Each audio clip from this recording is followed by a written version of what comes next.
2014 में एक नारा आया कि अच्छे दिन आने वाले हैं। 2025 में वो वादा कहाँ गया?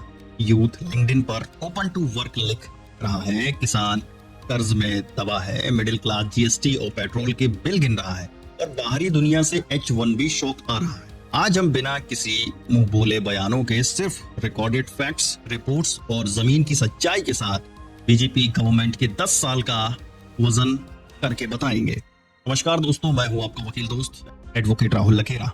इस वीडियो में मैं आपको वो तस्वीर दिखाऊंगा जो एड्स और प्रचार से हटकर है। नोटबंदी का असली असर, जीएसटी का प्रैक्टिकल असर, यूथ बेरोजगारी, किसान गरीब की हालत, कर्ज का बोझ और अंतर्राष्ट्रीय झटके, सब एक लाइन में जुड़े हुए। और हाँ, ये information WhatsApp university, Instagram university, Facebook university से नहीं ली गई है। ये information credible national international sources से है। RBI, world bank, IMF, CMIE, PLFS। 2014 में एक उम्मीद थी, लोग बोले अब होगा बड़ा परिवर्तन, फिर बड़े फैसले आए। 2016 में नोटबंदी, 2017 में GST, make in India, digital India और फिर विदेशी यात्राएं, G20 होस्ट। जीडीपी बड़ा हुआ, हाँ आकार तो बड़ा हुआ जीडीपी का, लेकिन सवाल यह है अर्थव्यवस्था की चमक किसकी जेब में पहुंची? नोटबंदी 8 नवंबर 2016 रात में घोषणा की 500 और 1000 के नोट बंद। मकसद रखा गया काला धन को खत्म करना। पर RBI, reserve bank of India की रिपोर्ट बताती है कि लगभग 99% नोट वापस सिस्टम में तो आ गए, यानी काला धन गायब नहीं हुआ, पैसा बैंक में वापस आया। द टाइम्स ऑफ इंडिया की स्टडीज और मैक्रो डेटा बताते हैं कि शॉर्ट टर्म में जीडीपी ग्रोथ धीमी पड़ी और लाखों छोटे व्यवसाय और जॉब्स प्रभावित हुए। ब्रोकिंग्स और आरबीआई रिलेटेड एनालिसिस इस नुकसान की तरफ इशारा करते हैं।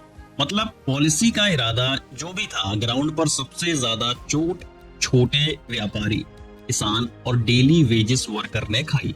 और हर बार बड़े फैसले के बाद सरकार देश के नाम एक संदेश देती है, ये कठिनाइयां अस्थायी है, लॉन्ग टर्म में इसका फायदा होगा। पर सवाल उठता है कितने वर्षों के बाद और कितने लोगों की जिंदगी तब तक टूट चुकी होगी।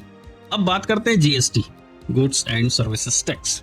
2017 में जीएसटी आया। वन नेशन वन टैक्स विचार सही था, टैक्स सिंप्लीफिकेशन की उम्मीद थी, पर इम्प्लीमेंटेशन ने छोटे कारोबारियों को रगड़ दिया।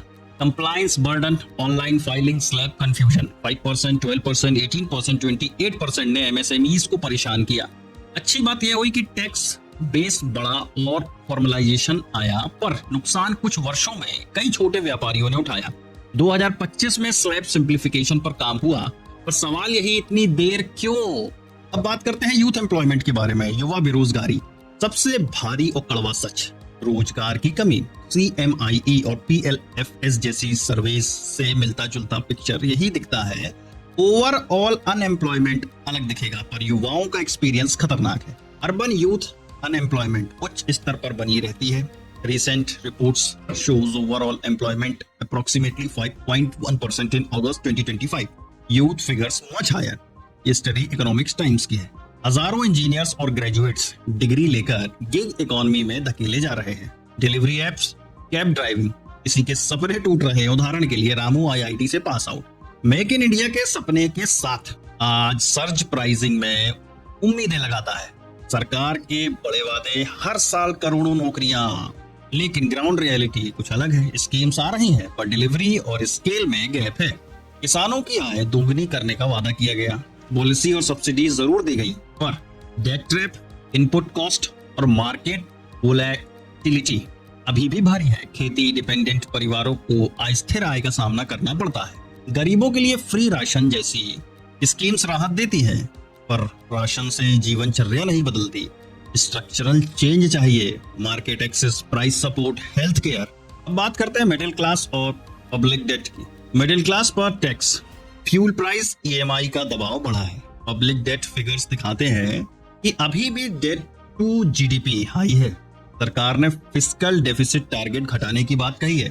फिस्कल डेफिसिट 2025-26 का टारगेट है अप्रोक्सीमेटली 4.4%।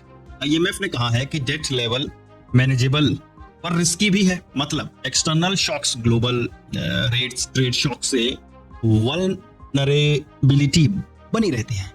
विदेशों में इंडिया की विजिबिलिटी बढ़ी, G20 होस्ट करना, डिप्लोमेसी की एक्टिविटी, पर इंटरनेशनल पॉलिसी शॉक्स भी आ रहे हैं। सबसे ताजा यूएस का नया H1B वीजा, जिसने इंडियन आईटी सेक्टर को झटका दिया। इनिशियल रिपोर्ट्स और क्लैरिफिकेशंस रहने के बावजूद मार्केट रिएक्शन और इंडस्ट्री कंसर्न साफ है।